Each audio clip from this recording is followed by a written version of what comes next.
It's another Human First AI marketing podcast brought to you by Avenue 9. You can find us at avenue9.com. I'm your host, Mike Montague. My guest this week is Dilip Dubey, and he's with Sutra.AI. He also does a whole lot of other AI stuff. You can find more information at Dilip Dubey, it's just Dubey.ai. That's correct. Yes. But Dilip Dubey on LinkedIn and stuff as well. I am fascinated by all the stuff you're doing because you have a lot of different kind of use cases from AI, from data to opportunities to project management to operations to all sorts of analytics in there. So I guess my opening question for you is about AI for building businesses. How is this a human first pursuit, and how do you think it's helping people build businesses versus replacing people in businesses? A great question, Mike, and happy to be here. Thanks for having me. From a human perspective, I would say, at least if you are a business builder or a business leader or business executives, AI is empowering you to do the things which you could not do by yourself before. You needed a lot of assistance from your technology partners, from your IT teams, and your vendors to do, which is no longer required in an AI world. You can actually just converse with AI, call it prompt, call it questions, and get to the business results you want. And in doing so, literally making business leaders more efficient, effective in doing what they want to do. And I know it's a different way of looking at AI, but truly making the business side of the human first and not being constrained by just the technology, right? Technology is that easy to use. Yeah, that's why I love talking about it, and why I founded Avenue 9 was I think it really does that for sales and marketing as well. Like, it kind of democratizes the opportunity that if you want to make something, you can make it pretty cheap and easily now. So then the question becomes, like, who can make the coolest stuff? Who can get it out there? Who can create value for other people and stuff so that they can have a business from it? But I love that as the opening sentiment, that now more than ever, if you want to make something, go make it. There's nothing stopping you from doing it, right? Certainly. And, to add to that, Mike, great AI companies have already built these foundational technologies for all of us to use as business leaders. And having exposure as a patent owner in AI, as well as business leader, scaled, exited business, I invest in companies, having kind of almost a 360-degree view, especially when it comes to marketing and sales. What AI is also enabling is you can have life cycle or closed loop information on customers and engagements, which is multiple systems, and you can do that in real time, which was not really possible, and interpret them well. Second thing it is enabling is what I call precision marketing, which is very common, that you can, of course, not only target a person, but you can target a person in that specific mood, zone, timeline, in their life cycles or in their day, to be more effective with your marketing and sales strategies. And last thing, which is kind of not talked about a lot, AI is also enabling you to have world data on your fingertips. So it's not only life cycle data of your own systems, it's not only being able to precisely target your customers, you have data from what is happening in other companies to the extent it is public, and the knowledge that they have accumulated, synthesized in an LLM. So world data with a LLM, these three trends, I think, just make marketing and sales so much more powerful in today's age than it was even 2 years ago.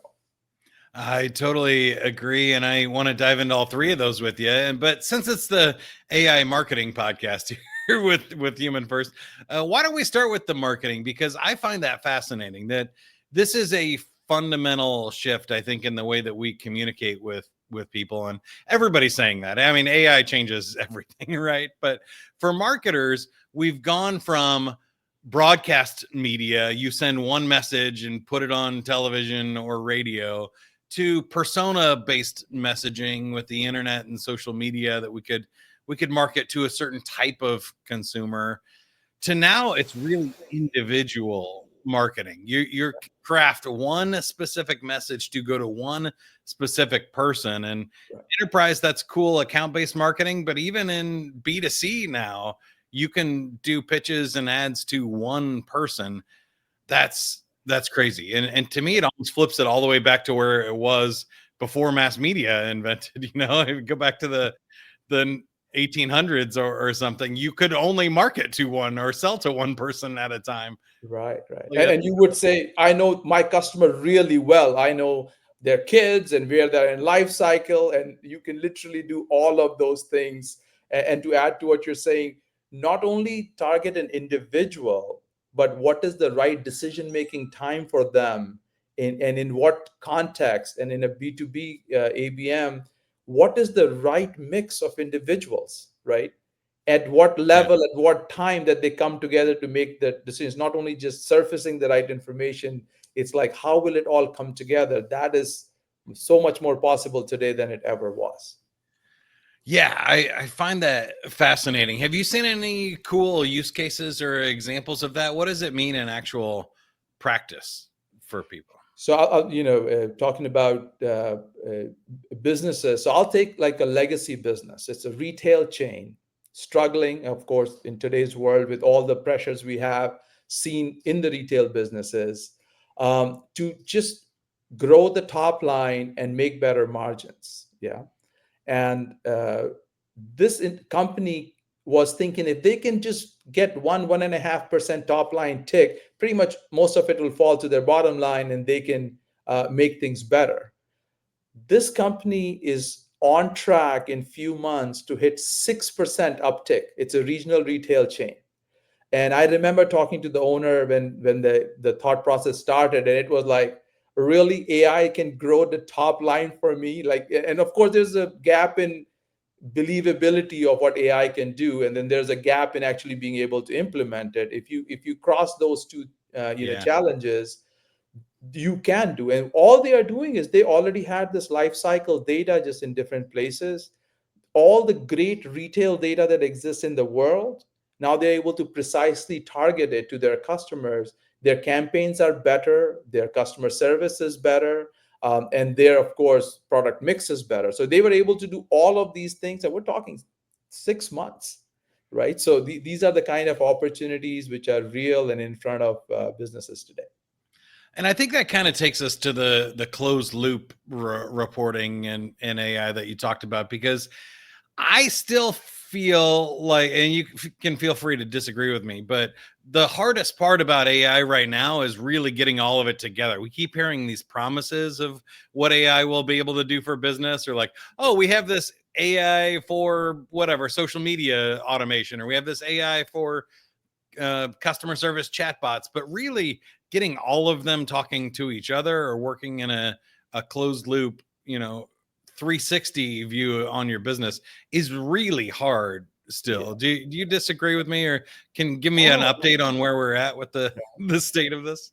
so two ways to look at it from my perspective, right? One is people end up confusing tools with solutions, right? Mhm. So if you have a tool which can be really cool, I mean, you can use Chat GPT. I mean, younger family members are like now trained and conditioned to start there and then do other things, and we can all feel very good about using them. But they are tools, right? If you want it to work in your business, they have to be turned into solution. And you rightly pointed out that there's this kind of a chasm or a gap on how to do that, right? And then the same gap is also on the other side, shown in what you said. Hey, I heard in a boardroom, I was in a meeting, I heard this session, I attended a webinar. Oh my God, I really want to use AI for my business. And to the other side, I heard there's millions of dollars to be saved, done using AI. And like there is this huge gap, or let's call it a chasm, that nobody has figured out what is the right bridge. Yeah. When I founded Sutra, I had probably spent time with 300-400 mid-market executives as a keynote speaker, as a coach, mentor, investor. Everyone faces this challenge. Hey, what Yeah. should I do? Should I do it or not? What if I go left and go out of business? What if I go right and become a billionaire? How does it all work? And that chasm still exists today. But the good news is the answers are there, the platforms are there, there are solutions in the market today. Of course, Sutra.AI was founded on that principle where you don't need to know any AI and turn the power of AI and deliver value. So I think those two perspectives, again, short way of saying I 100% align. That is a challenge in the market. Great. So I want to ask you more about how you're weaving these things together, and because I agree with you. I saw one the other day. Some social media influencer posted that, like, oh, you can do vibe marketing now, vibe coding, and vibe is the word for AI now, where Of course. you just come up with the idea and then you let AI kind of do everything else. And he put in his list of tools this Manus AI agent that just came out in China like 2 weeks ago, and it's waitlisted, so you can't even sign up for it. And he's like, everybody should be doing this for their business now. And you go, well, not really. You can't do it. And it just came out 2 weeks ago, and nobody's figured out how to leverage it yet. And three, we don't know how safe that data is, or all these open source Great tools question. and Yes. all these tools that are being released. I think there's something like 50,000 of them now in AI tools, and it grows every single day. Yeah. Um, to me, that becomes overwhelming, because that could be one person in their basement, and if it's a great safe tool, awesome. Who cares? Right. I think we're going to see a one person billionaire at some point. Yeah. Um, Right. but it could also be nefarious actors, or one person in their basement that doesn't have any money, their server crashes, and now your business is at risk. So can you help us figure this out, and how we weave these tools together, or make better choices about where we start with all this? So firstly, you are very right. I'll give you examples where people are uploading their financial statements into open version of ChatGPT. I won't name, but like there's a major league team in sports, and I was talking to their leader. Amazing. They're really trying to be on the cutting edge, using AI for the of course their team. And they initially started putting all the analytics data video as they see it right on a open tool, and quickly realized basically the whole world is going to know everything about the player that they know, even though they were Right. experimenting, and quickly shut it down. So being in a private environment and being secure is critical, especially if you're using your data, which is really the new gold, right? Vibe marketing or vibe coding, it's great, but it does not apply to everyone, right? If you want to innovate and you want to play with the tool, and that's the mindset you have, great. You may please go try new things. But I go on speaking engagements, Mike, and if I go to a university, I was just at one in Eastern Michigan University, and I asked, how many of you actually use Chat GPT regularly? Like 95% of the people raise hands. There may be 4 or 5 people who are parents there who are like, I don't know what this is. I Yeah. go to business leaders, owners, executives, and out of 100 executives, maybe 10 would raise their hand. So to say vibe marketing or vibe coding is something that could be easily adopted or usable on one side, I think we can't expect that to be widespread. And second thing is, yeah, experimentation is great, but turning that again idea or tool into a solution, that takes time. And that to say you go find great marketing tools that are already available, mature, and there are many of them, and just learn on them, I think is, to me, much more safer bet, especially if they cater to your data and your environment. So then my last question for you was that third bucket that you outlined, which is sort of like the value analytics, and how AI is really using that data creatively. I do think this is where most businesses can make a big leap, because we've been collecting data for a while and we've just not been using it. Or a lot of these systems, we had the um, Google Analytics code on our website Right. for decades, but nobody really paid attention to it unless you're in e-commerce. Uh, can you tell us a little bit more about how this is coming together and what the real value of it is? No, certainly, Mike. So I'll take data first, which is kind of a passion of mine, is like what has happened to data in an AI world, right? In the past world, your data, to get it all together, to make it work, to make it AI ready, took forever. I mean, 6 months, sometimes 2 years, ton of money invested to try to get data ready for analytics or any other project you wanted. In an AI world that is compressed, AI is one of the most fun use cases of AI is to make data AI ready using it. Mm. And it's that compression is allowing mid-market companies to suddenly kind of harness their new gold or new fuel in data and make it ready for using in AI projects or use cases. You talked about value analytics. I am amazed when I talk to leaders how well, and I'm on the fence. You can call me an AI person or a business person. I'm on the fence there. Like how AI world has convinced the business world that they should not look for an ROI when it's talking about AI projects, right? So Yeah. it's like, hey, no, it's very complex and it learns and it has all these, which it does. But like somehow business leaders say, yeah, I don't know how to get an ROI. And I was like, which business should invest in things without having clear ROI discussion? Otherwise, it's just a hobby project, right? You're experimenting, doing hobbies, great, but you can't really put business at risk or business dollars at risk for hobby projects. And one thing, of course, that I'm a big believer in, and I know Sutra.AI has unique proprietary technology, is that doesn't matter what project you touch, it creates the AI ROI for it in real time. Mm. Like, are you actually getting some value out of this or not? And being able to see that in real time just changes the perspective for business owners. On one side, they become believer very quickly, right? If your CFO is signing up on the ROI of AI project, life is very simple to do more. But on the other side, if it's a hobby project, it's going to take long, it has some other strategic value, that is also pretty obvious. One key differentiator is you cannot use the traditional ROI tools for AI ROI, right? Well, That's that's the what I was going to oversimplification ask of you, it. is Yeah. how you're actually defining this, because I think AI is also changing the game for me. I'm having really hard time making longer term decisions in my business, but also for my clients and stuff. I think they're the 3 to 5 year plan is really hard, but anything past that is almost like there's a horizon of AGI coming where we just can't see past it. It's a what do they call that in the black hole? The event horizon. There's Yeah. this event horizon of AI that, like, once that happens, like, the whole game changes again.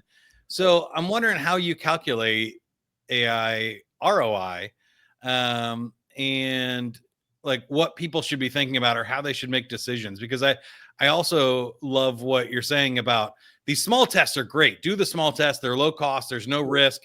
Do those, don't make big bets on building your own AI and stuff. I mean, there are people like the United States government putting $500 billion bets Yeah. uh, on AI. You don't want to do that and put your company at risk.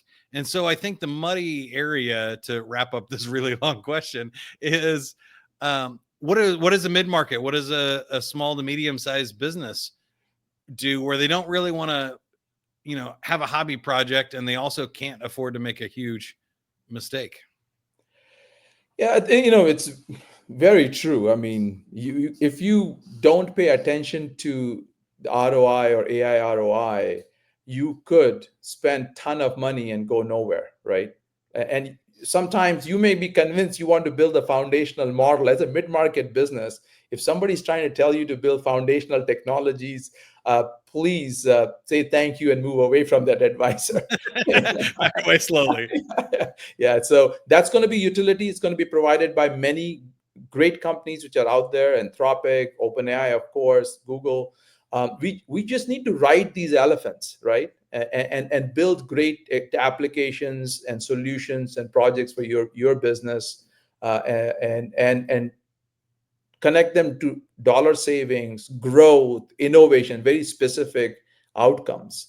So that's definitely one. And there's no way a mid-market business, in my opinion, can keep up with all this crazy innovation changes that are happening.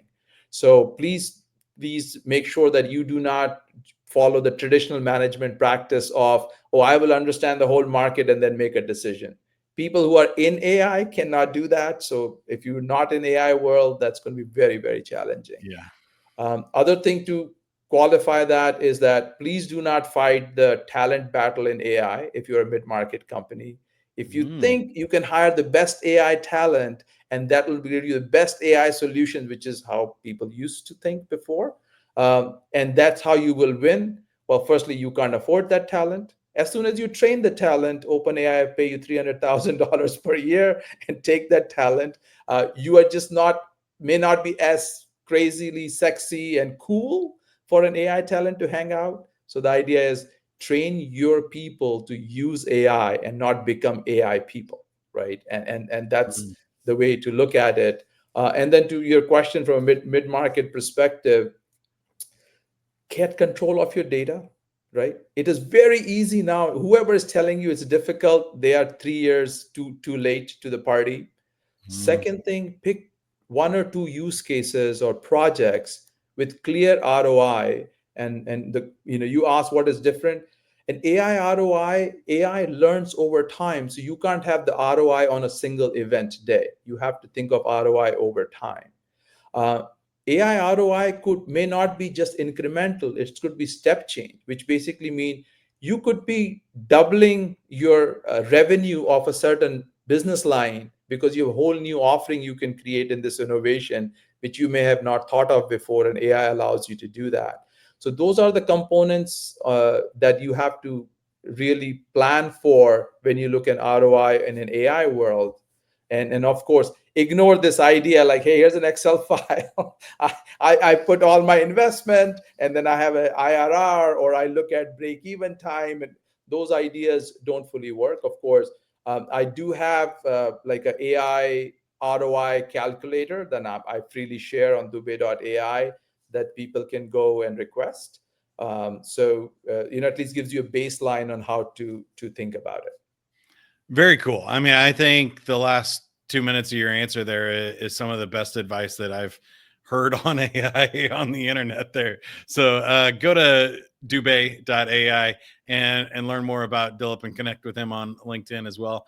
I would just add one more piece of advice that I heard, which is great, is that, like you said, no one person can know everything about this now. There's 50,000 tools. It's changing every week. New models are released, new capabilities, different investments and systems and applications on everything, that I think you need like an AI board of directors. You need to talk to me at avenue9.com about your marketing. You need to talk to Dilip about your data, and you're going to need like 5 or 6 other people on your AI board of directors just to kind of get a scope of things. And I agree with you. Hiring that team is probably not smart, and putting all your eggs in one basket is not smart either. So, really great stuff. Thanks for sharing that.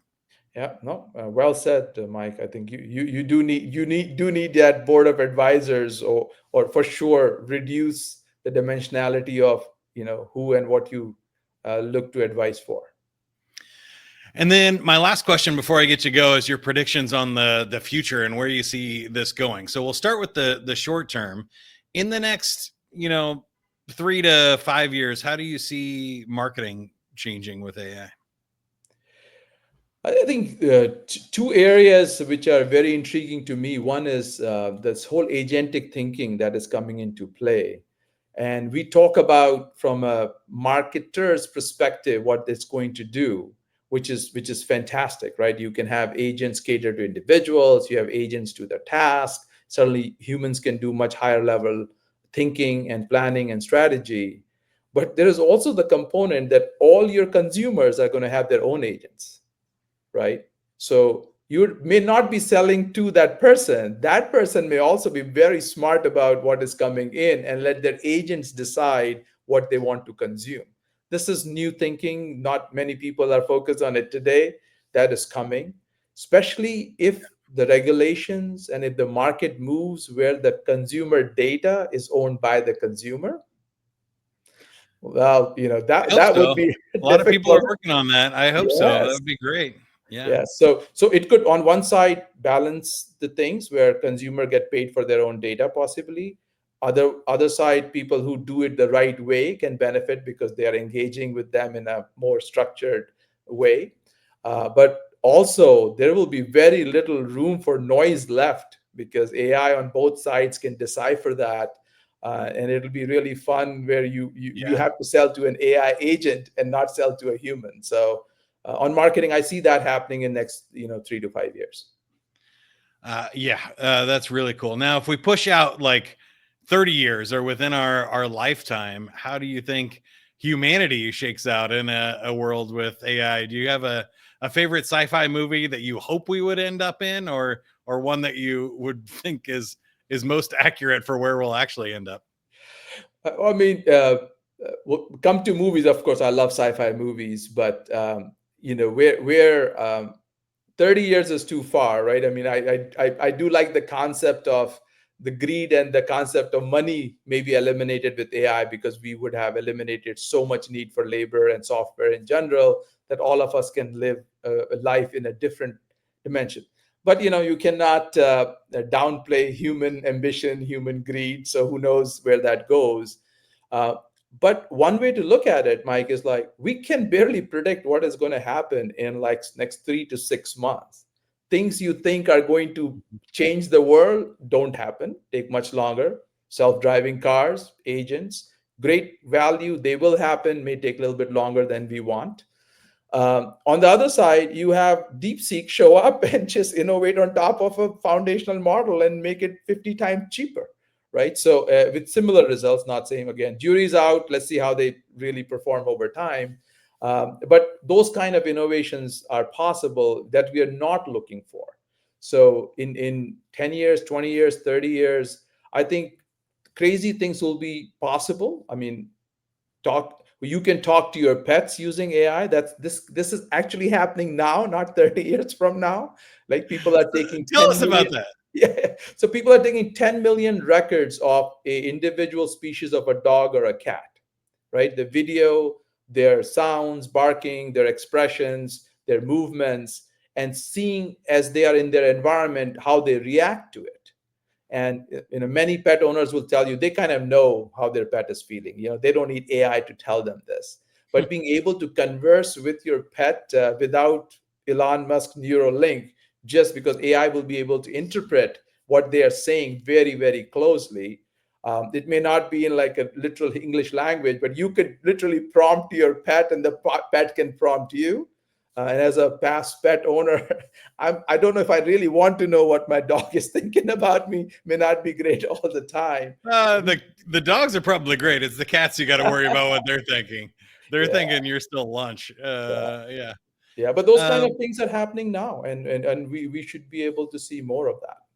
yeah, I do think that's fascinating. The stuff it's doing with translating languages and stuff where we have a lot of data is fascinating. Whales have an amazing language. Yes, Dolphins, respond well to human communication and stuff. certainly. There could be some crazy things. It'll be fun to see where AI becomes conscious and where we define consciousness in maybe other species besides our own once we can finally communicate with them. That's crazy stuff. All right, we better take the tinfoil hat off, set that to the side, and wrap up here.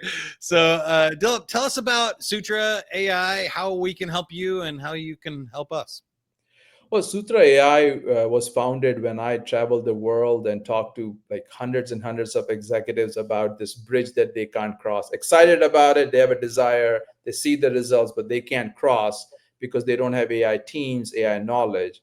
And it was built with that in mind, where any business user can go in, think of an idea, or allow AI to think of an idea for them, and then execute that without ever having to touch coding, modeling, any of those crazy aspects of AI, and that business is assisting like 50 plus customers already, and I believe is probably the most unique proprietary platform for mid-market available to get just from data to value, right, and do so without hiring a single AI talent on your team.